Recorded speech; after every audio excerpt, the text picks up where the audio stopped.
তো hi guys, mission ইউজিকার ফ্যামিলির episode number 4 এ তোমাদেরকে স্বাগতম জানাই। যারা এর আগের পর্বগুলো দেখোনি তারা এক্ষুনি গিয়ে সেই পর্বগুলো দেখে আসো। তো গত পর্ব আমরা দেখেছিলাম যে আসানে ইউজিকার ফ্যামিলির সকল নিয়ম কানুন অ্যাডপ্ট করে নেয় এবং সেই পরিবারেরই একজন মেম্বার হয়ে যায়, যেটার পর তাকে জানানো হয় যে এরপর থেকে তাকে আরো কড়া ট্রেনিং দেওয়া হবে। তো এই পর্বের শুরুতে আমরা সুমিকে দেখতে পাই যে খাবার রান্না করতেছিল। তখন সেখানে আসানা আসে এবং সুমিকে একটা অদ্ভুত প্রশ্ন জিজ্ঞেস করে। সে জিজ্ঞেস করে সুমি ব্রা কিভাবে পড়তে হয়, যেটাতে সুমি প্রচন্ড অবাক হয়ে যায় এবং আসানাকে নিয়ে উল্টাপাল্টা ভাবতে শুরু করে। যেটা দেখে আসানা বলে, তুমি যেটা ভাবতেছো সেটা কিন্তু না। সুমি তারপর বলে, চিন্তা করো না আসানে, তোমার যে অকট অভ্যাসই থাকুক না কেন আমি তোমাকে তারপরও ভালোবাসি। কিন্তু আসানা বলে, এটা আমার ট্রেনিং এর একটা অংশ। তখন সেখানে একটা মেয়ে চলে আসে, কিন্তু সেটা আসলে ক্যাঙ্গো ছিল। সে আসানাকে ট্রেনিং দিতেছিল যাতে সে ক্যাঙ্গোর মতোই খুব তাড়াতাড়ি এবং খুব দক্ষতার সাথে রূপ বদলাতে পারে। এর কিছুক্ষণ পর সেখানে সিন্ধু চলে আসে এবং সে এখানে এসে অবাক হয়ে যায়, কারণ তারা সকলেই খুবই অদ্ভুত আচরণ করতেছিল। যেটার পর সিন্ধুর মাথায়ও উল্টাপাল্টা ভাবনা চলে আসে, কারণ ক্যাঙ্গো আসানের সাথে কিছুটা এইরকম করতেছিল।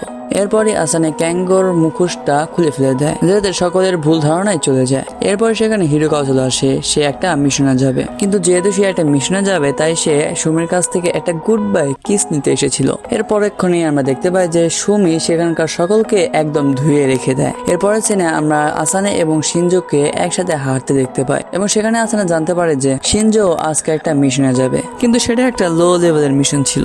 এরপর সিনজো আসানেকে বলে, আসানে আমি তোমাকে কিছু একটা দিতে চাই। কিন্তু তারপর কি হয় সেটা আমাদেরকে দেখানো হয় না এবং সেখানে সিন শিফট হয়ে যায়। এবং এর পরে সিনে আমরা দেখতে পাই আসানে এবং সুমি স্কুল যাচ্ছিল।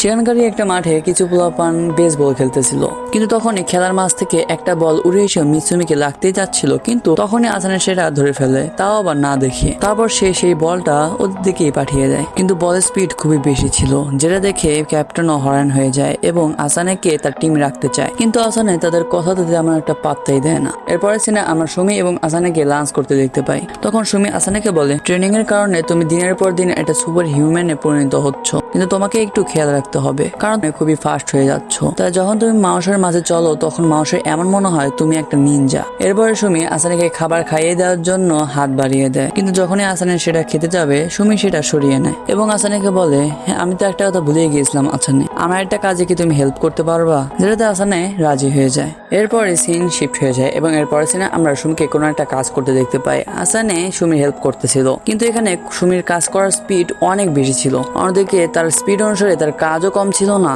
কিন্তু বন্ধুরা তোমাদেরকে আগে বলে রাখি, সুমির এসব কাজ করার আগের থেকেই অভ্যাস আছে। এরপরে আমরা জানতে পারি যে হিরোকাওয়া আসানে এবং সুমির ডিভোর্স করার জন্য প্রায় নকল কাগজ বানিয়ে থাকে। তাই সুমি আসানেকে বলে, তুমি যদি এরকম কোনো কাগজ দেখতে পাও তাহলে সাথে সাথে সেই কাগজটা ফেলে দিবা। এটার পর তারা ক্যাঙ্গোকে নিয়ে কোনো একটা অদ্ভুত কিছু দেখতে পায়, যেটার পর তারা ক্যাঙ্গোর রুমে চলে যায় এবং আমরা দেখতে পাই যে ক্যাঙ্গোর রুমের অবস্থা খুবই খারাপ অবস্থায় ছিল। এরপর কাপড়ের স্তূপের ভেতর থেকে ক্যাঙ্গোর মাথাটা বেরিয়ে আসে। সো ক্যাঙ্গোকে দেখে সুমি বলে ওঠে, ক্যাঙ্গো তুমি আজও তোমার কাজটা করনি, তো চলো এখন তোমার কাজটা সেরে ফেলো। যেটা শুনে ক্যাঙ্গো সুশি খেতে খেতে বলে, আমার রিপোর্টটা আমি হারিয়ে ফেলেছি।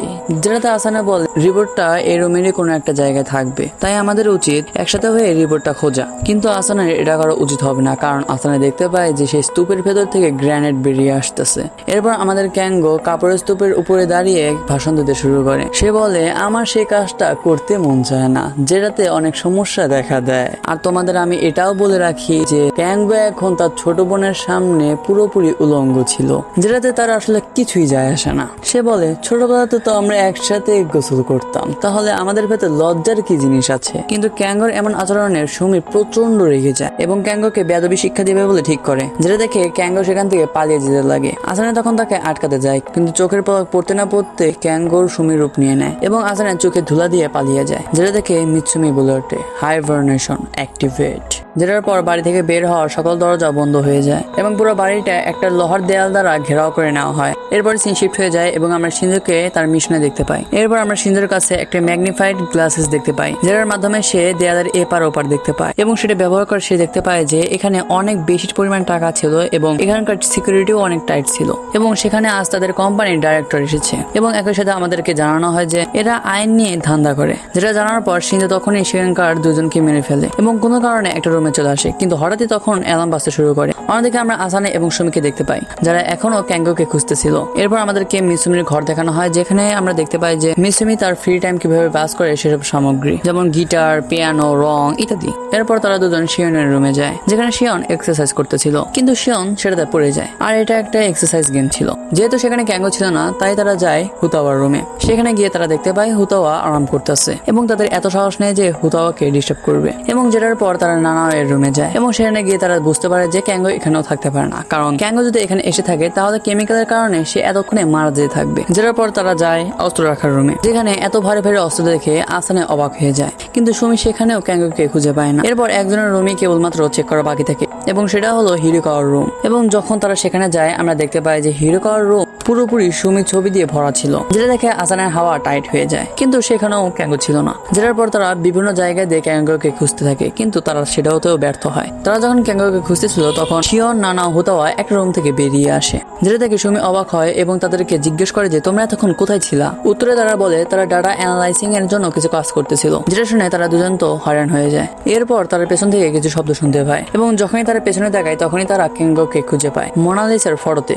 এরপরে সে বেরিয়ে আসে এবং পালাতে শুরু করে। তখন আসানে এবং সুমি তাকে ধরার জন্য দৌড় দেয়। দৌড়াতে দৌড়াতে ক্যাঙ্গো অন্য রাস্তায় চলে যায়, কিন্তু যখন আসানে সেদিকে যায় তখনই সে পড়ে যায়, কারণ ক্যাঙ্গো তার দিকে মোনালিসার পেইন্টটা আসানের দিকে ছুঁড়ে মেরেছিল। এটার উপর সুমি দেখতে পায় যে ক্যাঙ্গো একটা গোপন রাস্তার মাধ্যমে সেখান থেকে পালিয়ে গেছে, যেটাতে সে প্রচন্ড রেগে যায়। যেটার পর সে বার্নাশন ডিঅ্যাক্টিভেট করে দেয় এবং সকল দেওয়ালগুলো নাই হয়ে যায়। এটার পর তারা দুজন ক্যাঙ্গোর রুমে আসে ক্যাঙ্গোর ফাইলটা খুঁজে বের করার জন্য, কিন্তু কোনো একটা কারণে সুমি আসানের হাতে হাত করা পরিয়ে দেয়, এবং এটার পর সে বলতে শুরু করে আমি জানি তুমি কেন। যখন আসানে তোমার কাছে চলে এসেছিল তখন তুমি কোন একটা ছলে বলে তাকে সেই রাস্তা দিয়ে ফেলে দিয়েছিলে, এবং নিচে হয়তো বা আসানের রূপটা ধরে নিয়েছো। এবং আমি তোমাকে এটা বলে রাখি যে আসানা যখন একটা দরজা খোলে তখন সে প্রথমে আমাকে ঢুকতে দেয়, এবং এটাতেই তুমি ধরা খেয়ে গেছো। এরপর ক্যাঙ্গো তার মাস্কটা খুলে ফেলে এবং সুমিকে বলে তাহলে তুমি আমাকে ধরেই ফেললে। এটার পর ক্যাঙ্গো আসানে সেই ফাইলটা খুলতে লেগে পড়ে, এবং ক্যাঙ্গো আসানের কাছে মাপ চায় তার সাথে খারাপ বিহেভ করার জন্য, যেটাতে আসানা বলে কোনো ব্যাপার না, আমি কিছু মনে করিনি। আর তাছাড়াও সুমি এসব ভালোই এনজয় করছিল। ক্যাঙ্গো আসানাকে আবার বলে আমি শুধু তোমার 1 বছরের বড়, তাই আমার সাথে এত ফর্মালি কথা বলার কিছুই নেই। এরপর আমরা দেখতে পাই সুমি আড়াল থেকে এসব কথা শুনতেছিল। এরপরে সিন শিফট হয়ে যায় এবং আমরা হিরোকাওয়াকে দেখতে পাই, যে কিনা খুবই উদাস ছিল, কারণ মিসুমি নিজেই হিরোকাওয়ার রুমে থাকা তার ছবি খারাপ করে রেখে দিয়েছিল। এরপরে সিনে আমরা আসানে এবং সুমিকে দেখতে পাই, যেখানে আসানে সুমি তৈরি ভাত তরকারি খাইতেছিল, এবং সেই তরকারি বানানোর আইটেমগুলো শুনে আসানের অবস্থা খারাপ হয়ে যায়। এরপরে সেখানে একটা কল আসে, এবং যখনই আসানে সেটা ধরে সেখান থেকে চেল্লানোর আওয়াজ আসে, আমাকে বাঁচাও মিৎসুমি। এটা শুনে সুমি ভিডিও চ্যাটকে অন করে দেয়, এবং সেখানে আমরা শিনজোকে দেখতে পাই যে অনেক বেশি কান্না করতেছিল, যেটা দেখে সুমি তাকে শান্ত থাকতে বলে। এবং এরপর আমরা জানতে পারি যে শিনজো তার অস্ত্র ছাড়া নিজেকে খুবই দুর্বল ভাবতে শুরু করে, যেটা শুনে সুমি আসানের দিকে তাকায়। এরপরে শিনজোর ওখানে চলে যায়, যেখানে শিনজো লুকিয়ে ছিল সেই কোম্পানির ভেতরে, এবং এখন সেখানে আসানও চলে এসেছে, এবং সে শিনজোর জন্য অস্ত্র নিয়ে এসেছে। সুমি কানেকশনের মাধ্যমে আসানাকে শিনজোর লোকেশনটা বলে দিতেছিল, এবং আসানেও খুবই সতর্কতার সাথে এগোচ্ছিল, কিন্তু হঠাৎই তার পেছন থেকে একজন তার বন্দুক তাক করে, এবং আসানাকে বলে তুমি কে বাচ্চা। তখনই আসানের শিনজোর ইনস্ট্রাকশন মনে পড়ে, এবং সেটাকে ফলো করার মাধ্যমে সে সেই ব্যক্তিটার কাছ থেকে বেঁচে যায়। কিন্তু এই শব্দগুলো শুনে সেখানে আরো বডিগার্ড আসতে শুরু করে, যারা বুঝতে পেরে আসানে ভয় পায় না, বরং ভাবে যে তার দিকে 3 জন মানুষ আসতেছে, এবং তাদের সবার কাছে একটা করে গান এবং একটা করে চাকু আছে। এরপর সে ইজিলি একজন মানুষকে হারিয়ে দেয়, কিন্তু তখনই পেছন থেকে একজন তাকে ধরে ফেলে, এবং সামনে থেকে একজন তার দিকে চাকু মারে। কিন্তু আসানের শার্টটা অনেক বেশি শক্ত ছিল, যার কারণে চাকু মারার সত্ত্বেও আসানের কোনো কিছুই হয় না, বরং আসানে এই দুজনকে হারিয়ে দেয়। এরপর আসানে শিনজোর কাছে চলে যায় তাকে গান দেওয়ার জন্য। তাকে দেখে শিনজো খুশিতে কান্না করে দেয় এবং বলে আমি অনেক ভয় পেয়ে গিয়েছিলাম। কিন্তু তখনই সেই রুমে আরো কিছু লোক আসে, কিন্তু এবার আসানে কিছু করার আগে শিনজোই তাদেরকে ঠিকানা লাগিয়ে দেয়, যেটার পর অনেকগুলো লোক একসাথে ফাইটিং করতে শুরু করে, কিন্তু শিনজো তার স্কিলের মাধ্যমে তাদের সকলকে খুব তাড়াতাড়ি হারিয়ে দেয়। এরপর পেছন থেকে আর কিছু বডিগার্ড আসলে শিনজো তাদের দিকে একটা গ্রেনেড ছুড়ে মারে, এবং যেটার পর কি হবে তোমরা সেটা জানোই। যাই হোক, এদিকে আমাদের আসানে এবং শিনজো সেই কোম্পানি থেকে বের হওয়ার জন্য দৌড়াতে শুরু করে, কিন্তু এমন সময় কেউ একজন আসানের পায়ে গুলি করে দেয়, যেটাতে আসানে মাটিতে পড়ে যায়। তখন আসানের পায়ে যে গুলি মেরেছে সেই বডিগার্ডটা বলে ওঠে তুমি যদি এই বাচ্চাকে বাঁচাতে চাও তাহলে এক্ষুনি তোমার বন্দুকটা ফেলে দাও। শিনজো তখন আসানের খারাপ অবস্থা দেখে সত্যি সত্যি বন্দুকটা ফেলে দেয়। এরপর আমাদেরকে একটা ফ্ল্যাশব্যাক দেখানো হয়, যেখানে সুমি আসানাকে শিনজোর জন্য হাতিয়ার এবং একই সাথে বলে শিনজো ভাইয়ের কাছে যখন হাতিয়ার থাকে তখন সে অনেক কনফিডেন্ট হয়ে যায়, তাই যখনই দরকার হয় তখনই তাকে হাতিয়ার দিবা। যেটা মনে করে আসানে শিনজোকে একটা হাতিয়ার দেয়, কিন্তু সেটা ছিল একটা সামান্য কাঁটা চামচ, কিন্তু সেটা ব্যবহার করে শিনজো সেই বডিগার্ডের বন্দুক বন্দুকটা টুকরো টুকরো করে দেয়, যেটার পর সে বন্দুক বের করে সেই বডিগার্ডের খেল খতম করে দেয়। এরপরে সিনে আমরা শিনজো এবং আসানাকে বাড়ির দিকে যেতে দেখতে পাই,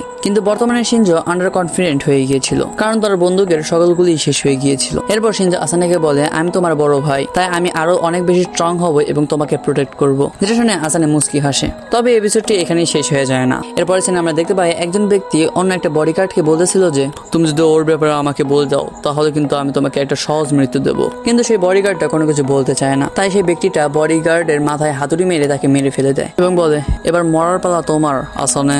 এর সাথে আমাদের episode number 4 of the mission ইউজোগার ফ্যামিলি এখানে শেষ হয়ে যায়। ভিডিওটা এত দূর পর্যন্ত দেখেছো, তার মানে ভিডিওটা তোমার ভালো লেগেছে, তো সাবস্ক্রাইব করো এরপর ভিডিওটি দেখার জন্য এবং এক্ষুনি এই ভিডিওটা তোমার এনিমি ফ্যান বন্ধুকে পাঠিয়ে দাও। আজকের মতো বিদায় নিচ্ছি, টাটা।